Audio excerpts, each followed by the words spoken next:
everyone. Today I am going to show you a UI based Playwright locator generator that can automatically create page objects just by clicking on elements. So recently Playwright version 1.59 introduced a powerful feature called Snapshots and Locators. So which has two APIs, which is normalize and pickLocator. So basically these are useful APIs to generate stable best practice locators using roles, test IDs and accessibility attributes.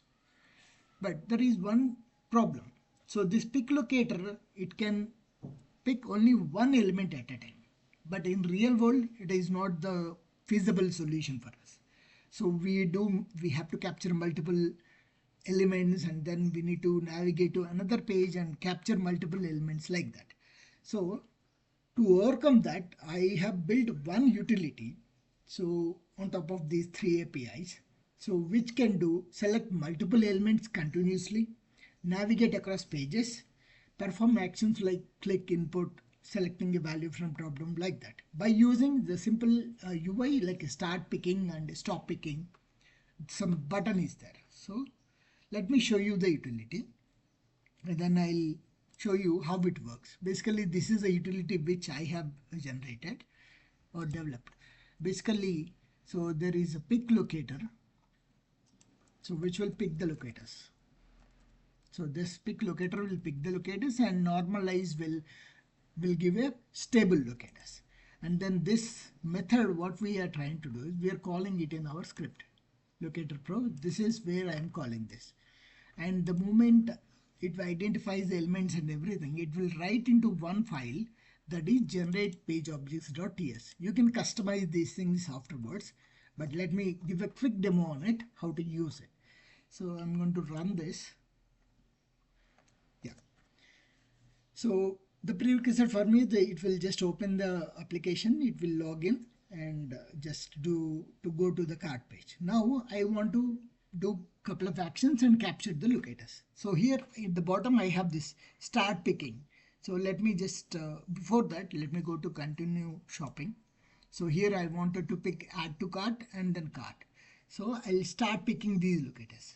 So click on start picking, it will allow me to do the selection. So add to cart, so that red color will come so that I know that it got picked. And on top I'll pick the cart also. That's it.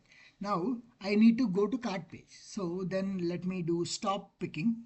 I've stopped the picking now. So I'll just click add to cart. See, now it's allowing me to perform actions. Then I'll click on the cart.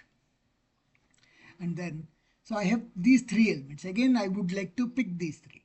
So start picking. So I want to remove, I want checkout, I want continue shopping. And even I want this sauce labs also. So then I'll stop the picking again so that I can go to perform the action checkout. I'll stop the picking. Yeah. And then click on checkout. So it went here. Again, if I start picking, see, it will allow me to select these elements. And the moment I stop the picking, so it allows me to type something here. Okay. So this is how it works. Let me stop it here. And the moment I close it, it will automatically generate locators in generate objects.ts page. So let me open that. Generate page objects. See? So for each page, it is automatically trying to create locators for me. So in this page, I have 4 locators. Again, it is giving some URL also from where it is picked and everything. So you can customize according to your needs or your framework, that you can either write into a single file or write into the existing framework file automatically. So this will save basically the time of identifying the locators and verifying the locators again, because as we are using Playwright internal mechanism to identify elements, it will try to identify the best elements. Okay. Yeah, that's it. Thank you.